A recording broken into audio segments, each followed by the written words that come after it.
Good morning, good afternoon, wherever you are coming in from.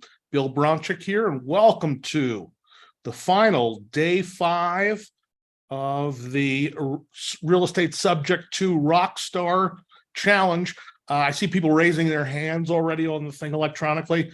One, I don't have time to answer questions as we go. We have too many people. And two, I have no idea how that function works. Never did, never figured it out. I'll be answering questions during the Q&A for the VIPs after this at the top of the hour. So I want to welcome everybody who's just joining, who hasn't been on. This is their first session. And I want to really congratulate those of you who stayed all week, Monday through Friday. I think next time maybe I might do 4 days. 5 days is a little difficult of a commitment, not only for you, but for me. Trying to get work done besides this, and it's a lot of logistics, and it's also a lot of energy expended, but I really do enjoy this. I'm doing this because I think there's a lot of misinformation floating around chat groups and social media and the internet about subject to deals. There's a lot of professional marketers slash somewhat experienced real estate investors selling bad information, wrong information, bogus information, frankly, borderline illegal and unethical information and techniques. So I wanted to clear that up and give you the real deal, because I've been doing this for 32 years as an attorney, as an investor, as a real estate coach. Also, I've been running an escrow company since 1998, Mile High Title and Escrow in Colorado. I only do Colorado, by the way. And we do subject to closings and, wraps and lease options and things like that, creative stuff. So if you're in Colorado, you can use my escrow company to close a lot of these transactions. So I've seen thousands of deals, residential, commercial, multifamily, doing subject to or some variation thereof. So let's start by going over a review a little bit of what we've covered so far, if you've not been here every day. So we covered the basics of buying subject to, which, if you weren't here Monday, it's basically the seller deeds you the property subject to the existing mortgage, which means you don't pay it off, don't assume it with the bank, don't ask for permission, just keep making the payments, and it's your property. Now, the lender still has a lien against the property. The seller no longer owns it. So the seller is giving up his ownership, but is still primarily responsible for that loan if you, the buyer, don't pay it. And as we've said, number one, there is a due on sale clause in the mortgage, which allows the lender to accelerate the loan, make you pay it off within 30 days if they A, find out, and B, care, because it's not really due on sale. As we discovered in our discussion yesterday, the mortgage clause, the acceleration clause, says that if you transfer the property, the lender may, at its option, call all sums due and payable. So it's not automatically due. It's due if the lender wants to make it due. And in my experience over 32 years, I can count on one hand how many times out of a couple thousand transactions I've seen it happen. So is it possible? Yes. It's a risk, but there are a lot of risks in real estate, and this is not one of the big ones. I think it's riskier personally to sign your own name on a 30-year mortgage and put 20% down and pay 7.5% interest than to take over somebody else's mortgage at 3% and maybe put down $10,000 or less. Okay. If you get caught, it's not illegal. You don't go to jail. You just got to work something out, either sell the property, refinance it, or give it back to the seller. Okay. And we also talked about, who would do such a thing, give away their property and still be liable for the loan. We talked about marketing to find subject to sellers, a lot of different ways to do that. We talked about the talking to them over the phone, screening them out, making appointments, negotiating, why this is the best time in the market. I've seen in a long time to do these deals, and I'm flooded as an attorney and escrow company with subject to deals with brokers involved, brokers bringing me deals where they can't do a regular sale that works for the parties, but they can do maybe a subject to or something, some variation thereof. We talked about analyzing deals, what makes a good subject to debt deal, and all the factors. Now, by the way, if you missed one or more sessions and you did not sign up VIP, you can still sign up VIP, and you will get this evening the links to all of the week's recordings, plus the links to the Q&A sessions as well. It's only $47. I highly recommend it. It's really a good deal. I think next time I'm not going to do a Q&A every day for $47. I think that was a little much. Well, I'm sure you enjoyed it as the VIP, but I think next time I'm going to do maybe 4 days and then just do one long Q&A at the end. I think that's more efficient. We talked about common subject to deal scenarios, negotiating them, and then we talked yesterday about legal pitfalls, legal issues, and the scams that you need to avoid that are being promoted by people who either don't know any better or frankly just don't care, and they're just telling you what you want to hear to sell courses. I didn't name any names, but I just told you what I've seen, the forms I've seen, the things that people tell me that is being promoted, and it makes me want to vomit. Frankly, I had lunch the other day with a couple of attorney friends who are real estate attorneys, and I told them some of the things that were being promoted, and we all just had a good laugh. Like, that's not legal, that's not enforceable, that's totally unethical, and so forth. All right. So I also mentioned yesterday, if you missed yesterday, we have a subject to support system for those of you who want to get to your first subject to or your next subject to deal. It's a 3-month training support program, which includes 18 videos, MP3s, and a subject to course manual, which really gives you the details, the background, the meat and potatoes of understanding the transactions, state-specific forms and contracts for each and every state, other contracts, forms, and checklists and disclosures, 12 weekly action-oriented assignments. And I want to congratulate, by the way, the people who did sign up already. We're limiting this to 19 people, by the way, and we're filling up quickly.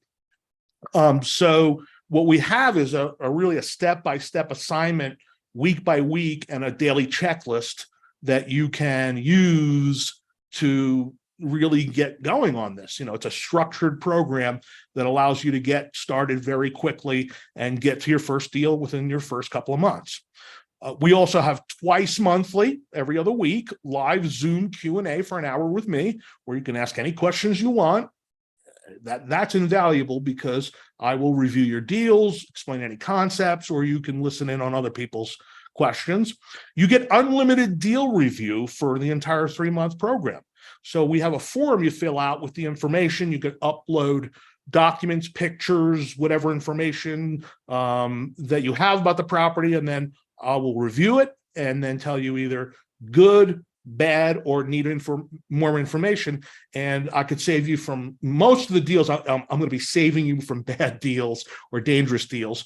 Some of them I'll help you through a very successful deal, and more often than not, I'm just going to ask you to get more information so we can evaluate. And that's invaluable. Imagine having someone with 32 years experience as an attorney looking over your shoulder on every offer deal that you put through. What's that worth? I mean, it's worth a lot, because my hourly, if you did that, would be a lot more expensive. It's $4.75 an hour. Okay. So you get that unlimited for 3 months deal review. So tremendous value. We also have a community in the portal for support, advice, and accountability. Total value of this package is $16,997, and we're making a special price, which is, I got to be out of my mind doing this, but it's just $19.97, one payment. And if you do one deal, you're going to make 20 times the price. Okay.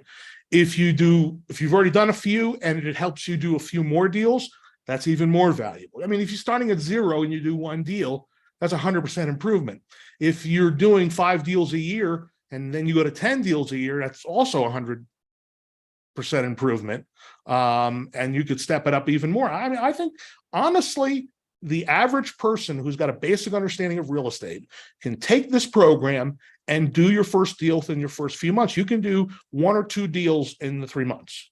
If you have a little more experience and you've done a few, you could easily do 3 or 4 deals in that time period, or the months following up.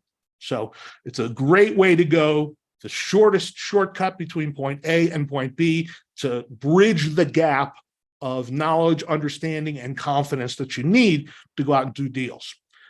We have 3 special bonus with that. My killer phone script, and I mentioned that a couple times during the week. Using a phone script is incredibly important and valuable. I've developed this over many years. It's very effective. And I have audio and video instructions explaining how to use the script and demonstrating it. Bonus number 2, you get my marketing to motivated sellers course, which is going to teach you how to market to people, to flush them out of the woodwork and contact you, or you contact them by like door knocking or phone calling or mailing them, and they contact you to find the motivated sellers that you're looking for. And finally, bonus number 3, my power real estate negotiating course, which is, unless you're a good negotiator already, I have a lot of experience, both as an investor and as an attorney for years of doing this. And I put that all into a course that can train anybody. I don't care if you're not a people person, anybody can learn to be a good negotiator. Okay. And that's a $1,500 value on top of the discounted $1997 price. So credible deal. And just, what will doing your first subject to deal do for you? Well, one, it's going to give you cash flow and increased net worth immediately. So if you spend $2,000 and you do 1 deal that makes you $400 or $500 or $600 a month, which is $6,000 or $7,000 a year, and instantly have 30, 40, 50,000 in equity, that's a no-brainer. It's a no-brainer. It really is a no-brainer as far as I'm concerned. It'll give you unshakable confidence to do the next 10 deals, because what I find is most people struggle to do their first deal, but once they get that first one under their belt, it's bang, bang, bang, bang, bang. You get that unshakable confidence. It will set you on a cause in motion. This will be a crossroads in your life where you have a chance to really set a cause in motion to take back control of your financial future for you and your family. It will shut up all the naysayers who are keeping you down. And by the way, you should not be hanging around those people. People love to say, it doesn't work. Why are you doing real estate? It's a scam. Because those people don't want you to succeed, because they have to look in the mirror and ask the question, why aren't I succeeding? Right? So don't listen to people like that. Hang around with successful people. Hang around people who are doers. And in the community, in the Subject to portal, you will find those. And finally, it'll give you the peace of mind to know that it was done correctly, legally, and of course, profitably. I have a lot of people come to me who've done these deals, and I looked over it and said, this is a ticking time bomb. I mean, we got to fix this if the seller's even willing to re-sign docs. So incredible value, incredible opportunity. And the offer is only for 19 people. I got a bunch of people signed up already yesterday, and the offer expires on Monday. So go to legalwiz.com/SSS for Sub2 support system. Sub2 support system. And I will give you the link at the end as well, in case you forget, and send out an email reminder to you. All right.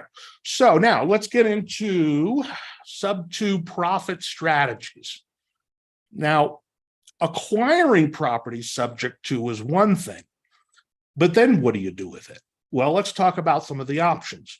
You could buy subject to and rent it out, just straight rent it out. And that's usually good for properties that are in the median price range of your city or less.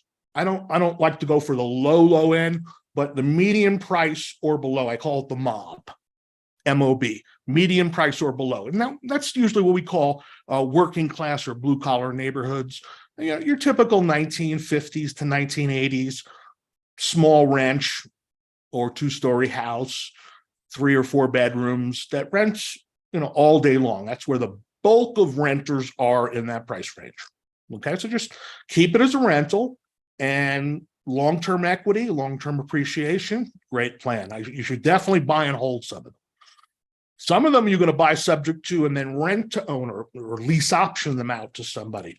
So you're going to find someone who's going to rent it from you with the option to purchase it, and then purchase it from you, and you make money in the meantime with cash flow and you from the rent, and then you get money on the back end when it's purchased.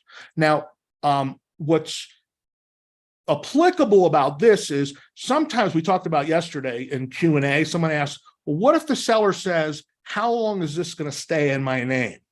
I mean, because if he's only been in the loan 3 years, there's 27 years left. I mean, ideally, I'd love to have another 27 years of 3% interest.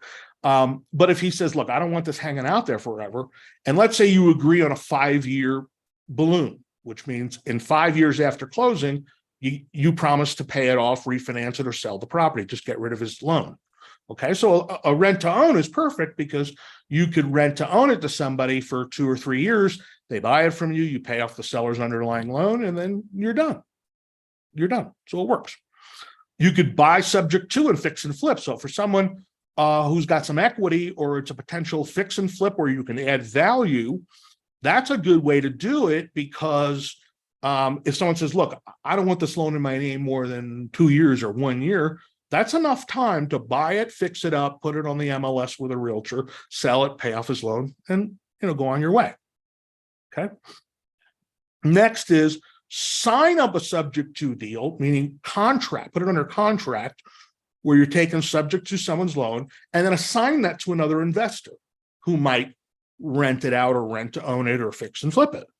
Okay. Now, wholesaling, which we're going to talk about a lot more during this session, is a great way to do subject to in the beginning when you don't have a lot of cash. You could generate that cash doing subject to wholesales. You could sign up subject to and then assign to, sign to an owner occupant, someone who will live in it. Now, I say rarely because I don't think you should do this all the time, because unless that buyer is pretty sophisticated and or the seller's pretty sophisticated, if you sign up a subject to deal where you're promising to buy from a seller subject to his loan and make his payments, and then you assign that to someone who's going to live in it, and you get, let's say, 10 or 15 grand wholesaling assignment fee, which is great. That buyer, if they default and they don't do the right thing, which is to move out and deed the property back to the seller, then you got a problem with two unsophisticated people who are going to point their finger at you and say, you duped them. Okay. And when the lawyer gets a hold of them, they'll always conveniently have the same story. Isn't that the way it works in court? All the parties are your best friend when you help them out. But then when it goes bad, they're like, friend who? And they have the same BS story about how you misled them. So I would do this rarely. I wouldn't do this a lot.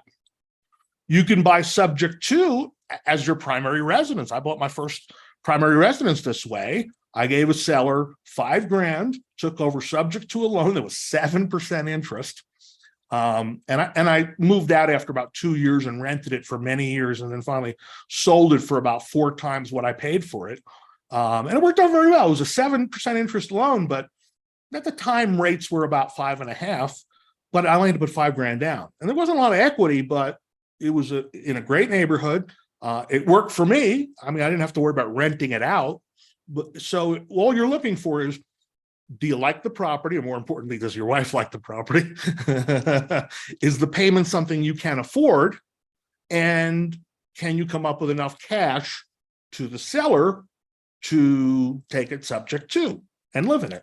Which is, quite frankly, an easier negotiation. If you tell the seller, I'm going to rent this out, it's like, to them, that sounds risky. If you say, I'm going to live in it, then it's a different dynamic between homeowner and seller versus investor and seller, because investors have a reputation of being vultures and stealing houses and blah, blah, blah. So doing a subject to as a primary residence, and there's a great market for it. A perfect example would be someone who had a house they bought maybe 3 or 4 years ago for $500. And then in 2022, last spring, they put it on the market for, let's say, 750. Okay, a little greedy. They drop it to 700, and interest rates popped, remember, and houses are sitting longer. They drop it to 650, they drop it to 600, and they said, I'm not dropping it anymore, and they take it off the market. It's got a 3% loan. They have some equity. Let's say objectively it's worth 650, okay? And that was their last listing price, 650. So if you contact these people and say, look, you have 150 in equity, in theory, really minus the realtor fee, it's more like 120. I'll give you 50 cents on the dollar for your equity, meaning I'll give you 60 grand cash and take subject to your loan. Or if you want that full price of 650, I'll pay it, but I'll give you 30 grand down, take subject to your first of 500, and then give you a promissory note at no interest and no payments, maybe for a year or two, secured by a second mortgage on the property. Now, if you didn't follow all that, that's okay. Join the Sub2 support system. If you're looking for a primary residence, by the way, you doing this, you should definitely sign up for the system. I mean, you got two choices. You could put down 20% and qualify for a 7.5% loan, or you can pay $2 grand and I'll teach you how to buy a property with almost no money down and a 3% loan. Now, which one is better? Not a trick question. Finally, you could buy subject to and then resell with owner financing on what we call a wrap, which I'll describe in a little bit. So we have a lot of options, and there's actually another 10 or so. I just wanted to give you a handful of potential options. This is a case study. Byron Walker, one of my students in Colorado, came across this fourplex. Now, this guy was in foreclosure. It was I don't remember if it was an FHA loan or not. It might have been a conventional loan, but anyway, Byron put the fourplex under contract to buy it subject to the existing loan. The ARV at the time was 350. The purchase price was 240, subject to a 225 loan and 15 cash to the seller. 240 on a 350. This guy was walking away with from $110,000 in equity.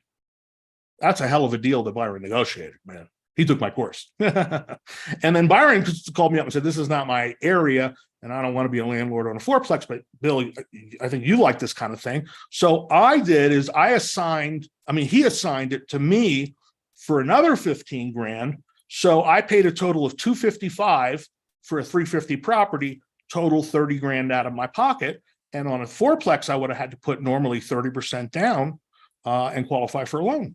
So worked out extremely well.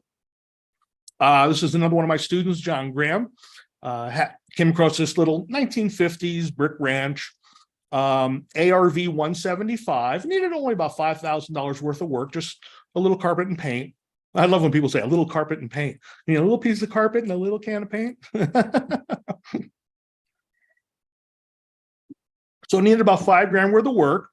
He signed up a contract to buy subject to $138,000 loan, zero down, which basically means the seller was going to give it to him for nothing, for the balance of the loan, and let John take it over. John didn't want the property per se, so I made a call to a few of other my students in my program, which I'll do for you too if you have one. I have a huge mailing list, by the way. So if you want to wholesale a property, I'll just email it to my list and we'll find someone, and I don't take a fee off of that either when you're in my program. So you have an instant back end list of thousands of investors. And he assigned it for $5,000. So the other investor took subject to 138, paid $5,000 for the work, $5,000 for the assignment fee, and they're in total for 148, subject to 138. Property worth 175. Property, there's a couple of years ago, property went up substantially in value, and it's a great rental. So really good, really good. All right. I want to invite someone on with us. His name is Joe, who was one of my Rockstar students. Some of you have talked to Joe before, and Joe's one of my partners in the business. And I wanted him to share a story about a really killer deal that he did that I closed it in my office. It was in Colorado. So I closed it. So I know this is the real deal. Let me see if I can. Joe, can you turn on your video? Let me see something.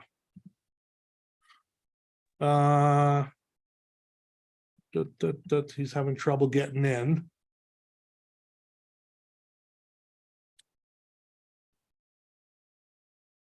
Joe, chat me on the chat because you're set up as a panelist. So chat me if you're having a problem. With your, just turn your video and audio on. We go to video settings here. Oh, there he is. Audio works, but video says I have to give you access. Okay, thank you, Joe.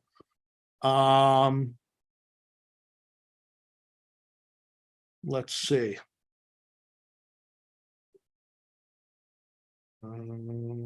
Participants.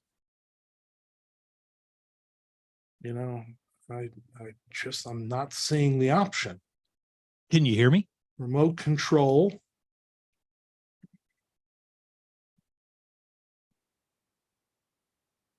Boy. Well, can you talk, Joe? Can I hear you? Hold on. Let me put on my speakers. Joe, can you hear me? Can you hear me? I can hear you, but you're a little low. Go ahead. What about now? That's perfect. I had my volume down too. I don't know why I can't get your video on. No worries.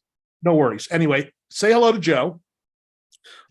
So Joe, tell the story, Joe. You know, you did my coaching program, which was, by the way, was about 900 times more than the Sub2 support system, if I recall.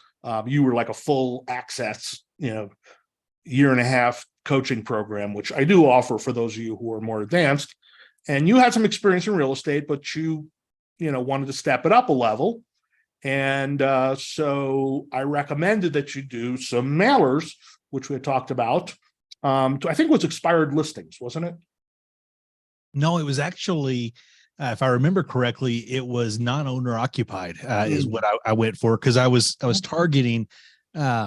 I live in a higher end neighborhood here in Colorado Springs, and so I was targeting zip codes around that area, and Right. and that was the key for me, is I wanted more of a. I was targeting higher end homes. Right, because not everybody does that. Most people go for lower end homes. So, well, and there's a lot more competition there. Right. So you went for higher end homes, so above the median price, and you mailed out how many mailers? I think we mailed out about 750. I didn't have a whole lot of money, so I ended up spending most of my money on coaching. And I had been a high net worth financial advisor. I had been somebody who had bought a lot of different programs, had paid a lot of money for coaching. And honestly, when I came to you, Bill, I was a little skeptical. I was scared, but I knew that I needed help getting deals closed. And so that was the key for me, is that it doesn't really matter how much money I spend. It's just a cost of doing business, as long as I'm getting deals done. Sure. I have many coaches and mentors in my business that I pay money for. So, from that perspective, I ended up, I think at the time it cost me about $1 a piece, which was a lot of money, from my perspective on a mailing piece, but it was about $1 a piece, and we did about 750. So I spent $750 on that first mailer. Right. And now typically the typical response rate is 1% to 3%, 3% being very good. That's what we expected. What did you get? Well, and my history had been direct mail was about 2%. And so right there in that sweet spot of what you're talking about. But in this particular instance, I remember I was so scared, Bill. I remember sitting down, and I ended up coming into your office, and I said, Bill, I cannot lose. I cannot have any risk here. I've got to do whatever I got to do. You just tell me what to do. And you said, all right, Joe, here's the deal. Pull out your pad. and you literally just gave me word for word what to write. And I did. I put it all down and we sent it out. And about a week later, calls started coming in, and we ended up getting 250 calls out of the 750.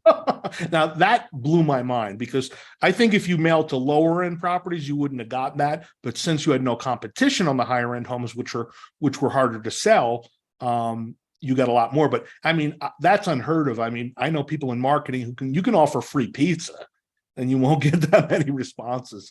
That's like 25%. Now, let me give you all the weight loss infomercial disclosure. Actual results may vary.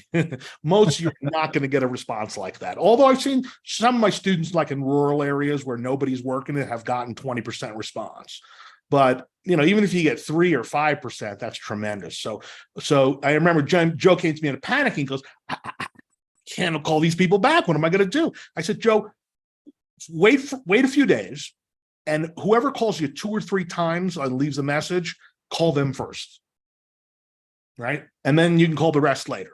So one of them was he a doctor, dentist, or chiropractor? I don't remember. He had a business that was in the dental arena. I don't know that he was a dentist specifically, but it was in the dental arena. Right. And he contacted me on a property that was somewhat, I guess it would be considered a little bit rural, that particular property at the time.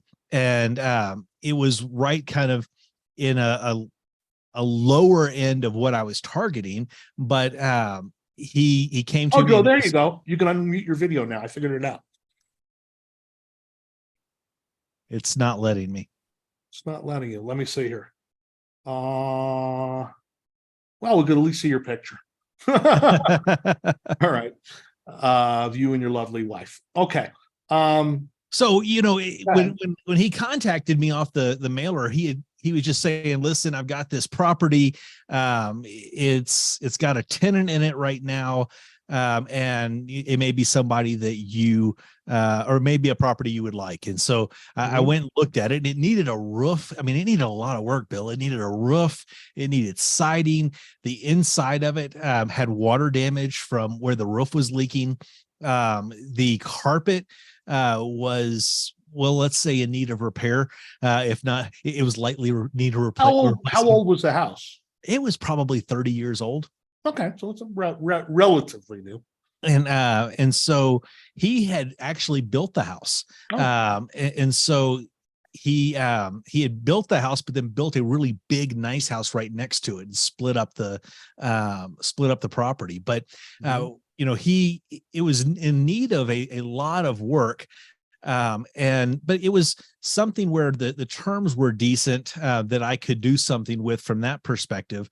And so, I sat down and said, okay, how can I target this? And what I did is I put a little lipstick on the pig. I got it under contract, and then I took my contractor over there, and I ended up putting some paint out, and it needed all the wallpaper taken off the walls. And so I actually had a wallpaper remover. I think they're like $30 or something. The steamers that go on there, and I put it in the living room where the wallpaper was. So when my contractor came in, he saw all the tools sitting there. He saw the paint sitting there. He saw all the different things. And I said, so I got this property, but I need you to check the roof for me and look at a couple of things. And he looked at everything. He said, yeah, it's not terrible. I mean, it's all pretty straightforward. And I said, well, what are you guys doing these days? How are you handling, last I heard you were renting. He said, yeah, we're still renting. We can't buy, can't qualify. And I said, well, what if I sold you this house and just, I sold it to you with some owner financing? And he said, you would do that for me? I said, sure. I would do that for you. All we have to do is just work out a down payment, and you can just pay it directly to me, and then we can get this thing taken care of. And so I ended up selling that property to my contractor without doing any of the work that needed to be done. And he was able to do all of the work. He got his own crews in there and got it all taken care of, paid his own money to get it all done. And I ended up making several points, just like in this current market. I was able to make several points on the the deal to get a nice cash flow off of it for years and years. And how much did he give you down? He gave me, if I remember correctly, it was close to $20,000 down. All right. And how much did you get to the seller when you bought it subject to? He paid me. Now, this is one I haven't talked about before. So the seller had this property as a rental, and the tenants were just moving out, right? When Joe was buying it. And he had a security deposit. I don't know, it was $3 or $4 grand. It wasn't a lot. It wasn't a big number, but as the landlord seller, he had to write a check to Joe for the security deposit, which of course Joe never gave back to the tenant because they left it a wreck. So that was like profit to Joe. So ultimately the seller not only didn't want any money down, he wrote a check to Joe for the security deposit, which Joe didn't have to give back because again, they left it a wreck, and then he got 20 something grand down from the contractor and then sold it on what we call a wrap, which I'll talk about in a few minutes, and just collected cash flow every month. It's a great deal. And if I remember, the same guy you bought 3 houses from the same way. No money down, and he wrote you checks. The funny thing was this house actually had a little bit of equity in it, but he had, as we were sitting there, we were getting ready to, we were signing the paperwork, and he said, yeah, well, this is great. I'm finally getting this one done. He said, now I've just got to figure out what to do with those other 3. And I said, wait, other 3? What does that mean? Beep, beep, beep. and we took a step back and looked at them. They both also had tenants in them. And he said, yeah, these aren't as good of deals. They're not, there's no equity here. There's nothing to really work with.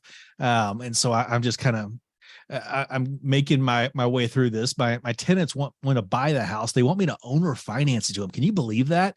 They want me to actually just owner finance the house, and they can pay me. And I think that's crazy. And I said, well, this is what that looks like. It's no different than what we're doing on your other property. And I said, so, why don't I just buy them from you with owner financing? And he said, well, what are you going to do with them? I mean, these are big houses. I think one of them he had paid $1.6 million for, and he had previously lived in it. The other one he had paid like $1.2 million for. Now, they had lost a lot of value since he bought them. But he had a lot of money in these things. And he said, so what are you going to do with them? I said, well, I'm going to turn around. I'm going to owner finance them to your tenants.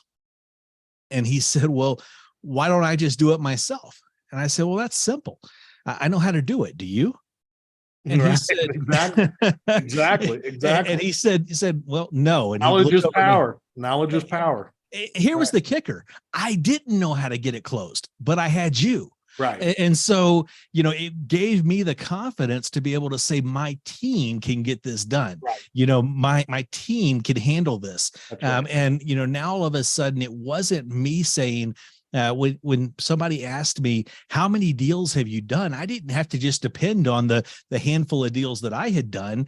I could say, listen, my team has closed over 500 of these. My team has closed, hundreds and hundreds of these. Right. When they ask the questions about, well, and when they ask the question about, what happens if the banks call the loan, if there's a due on sale clause, and they start bringing that up. By the way, I've never had anybody actually use that language, due on sale clause, a seller. They always just say, well, what happens if the bank, says something? Aren't they? Frankly, I've rarely had a seller bring that up. Their primary objection is, how do I know you're going to make my payment?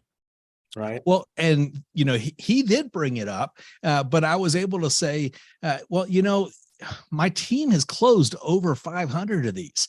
And, this was a while back, but I was able to say my team's closed over 500 of these. And, to my knowledge, less than a handful that's ever been an issue. And so, you've talked about this multiple times throughout the week, that you've now closed over 2,000. And so being able to be part of that support system and the structure, and being able to say, my team has closed over 2,000 of these. And honestly, from my knowledge, there's only been about less than a handful of these that's ever been an issue. Right. So basically, if I recall, you bought 3 properties totaling like 2 point million something million a little bit of equity, no money down, and the seller wrote you 3 checks for the 3 tenant security deposits, which totaled, I'd like to remember something like 14 grand. That sounds right. So, something about that. And I said, folks, I can vouch for Joe because I did the closing in my office. And I met the guy. He wasn't stupid. He was a smart, sophisticated guy who was just in way over his head, way over his head. So Well, he didn't.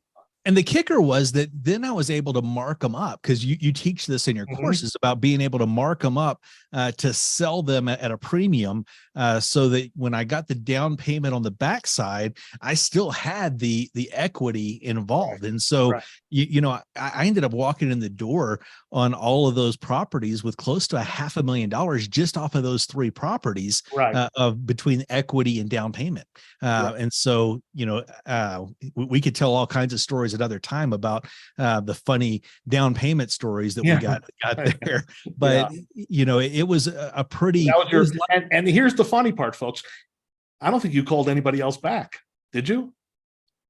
No, I was buried. I just, in my mind, I was just overwhelmed. It was worth it. I mean, that's not going to happen to everybody. I'll be honest. So you send out 750 mailers, get that many calls, but if you send out 750 or 1,000 a month, and you get 1 deal a month or 1 deal every other month, is it worth it? Absolutely. Absolutely. Absolutely. All right. Thanks, Joe, for sharing. I appreciate it. And it's an inspiring story. And I'm a little envious because I was there at closing when you got those checks, and I got paid less as the attorney. So I'd say the coaching, even though you spent like a lot more than 1997, you got your money's worth on the first deal. Without a doubt. Yeah. Thanks, Joe. All right. So let's go back and let me explain a little bit more on the type of deal that Joe did, which is called a wrap, where you make cash flow on the interest rate spread. Now, you buy subject to with a little equity at like 3%, and then you sell the property a little above market price because you're offering owner financing terms. With car dealers and furniture stores, when they offer easy payment terms, you can mark up the price. Used car dealers do this a lot too. So you're making a spread between the equity and then the interest rate. Now, here's the silver lining of today's high interest rate market. 5 years ago, I'd buy property subject to a 3% loan and then wrap them at 5%. Now you can buy property subject to a 3% loan and wrap them at 7%. So actually, the inflation and the rising interest rates are a bonus for us using this strategy. So selling a house on a wrap, the seller leaves the underlying loan in place, meaning that's you took subject to, okay? The seller offers owner carry at a top dollar price, okay? The buyer puts down a cash down payment. That's a bonus. So if you bought the property subject to and didn't give the seller any money, and the buyer you sold it to give you money, that's a cash bonus. And the seller carries the balance of the payments at a premium interest rate. Like, instead of 3% that you have, you're going to sell it at like 6, 7, or maybe even 8, and carry some serious cash flow. So you're collecting from your buyer on a higher price and higher interest rate, and paying the underlying loan at a lower balance, lower interest rate, and that's called the spread monthly. And that's much, much more than rent. By the way, this works much better on high-end properties. Low-end properties are better for rentals subject to. High-end properties, you can't get enough rent, often to even break even or barely break even. But when you're talking about $700,000, $800,000, $900,000, $1 million properties, when you have a $200,000 equity spread and a 4 or 5 point interest rate spread, you could be looking at $900, $1,000, $1,200 a month on the property. Because remember, in a landlord situation, you're going to be paying the taxes and insurance and maintenance. When you sell it on the wrap, the buyer pays for taxes, insurance, maintenance, and if there's an HOA due. Okay, so it's real nice. So let's give you a simple example here. Let's say you had a property with a $300,000 mortgage owed on it at 3%, And the P&I payment, principal and interest, is $1,400. Now remember, taxes and insurance is not part of that because you're going to pass that on to the buyer you sell on the wrap. And let's say you wrapped it for $320 and got 20 down and carry 300 at 6.5%. That would be $2,000 a month from the buyer, plus they pay the taxes and insurance. And then the underlying loan is $1,400. And so you're making $600 a month cash flow, where you probably couldn't do that as a rental. And there's no maintenance. It's no management fees. If taxes go up, not your problem. If insurance goes up, not your problem. It's all the buyer's problem. So you're just collecting all that cash flow. Now, the downside is you don't get future appreciation, but if you want cash flow on higher end properties that you couldn't get as rentals and you don't want to deal with tenants, this, my friends, is the key to making cash flow. And if you're in a market where the prices are double this, imagine, instead of a $300,000 mortgage and a $320 sales price, imagine $900,000 mortgage and a $960 sales price. So you're going to get 60 down, and instead of $600 a month, you'll get $1,800 a month. I'm jealous of you people in California with the higher end properties. So great. And this works great for California, where you can't rent properties for enough to cover the mortgages because the values are so high, or whatever city you're living in where the values are so high. Okay. All right. So we're going to wrap up with that. Remember to go to legalwiz.com/SSS. That's the Sub2 support system. I'm going to copy it into the chat so everybody has that link so you can take a look at it. www.legalwiz.com/SSS. So check your chat and you should see the link there. Now, as I mentioned, this training does come with a couple of my courses, which is a bonus. If you've already recently, in 2023, purchased my Sub2 course, it's only a few years old, but if you've purchased it within the last year, email me. I thought about this when I was discussing it with my staff, and I go, should I give a discount to people who already bought the Sub2 course? And at first my reaction was, no, they're getting so much value besides that. And I said, well, how about I give you $200 off? Okay. So if you have my Sub2 course already that you bought in this year, 2023, not 5 years ago, well, it's not that old. But if you bought it 2 years ago, sorry. Email me, bill@browncheck.com, and I will give you a link that'll give you $200 off. But still, I'm limiting this to 19 and it's going fast. So do not wait. The offer does expire on Monday. Okay.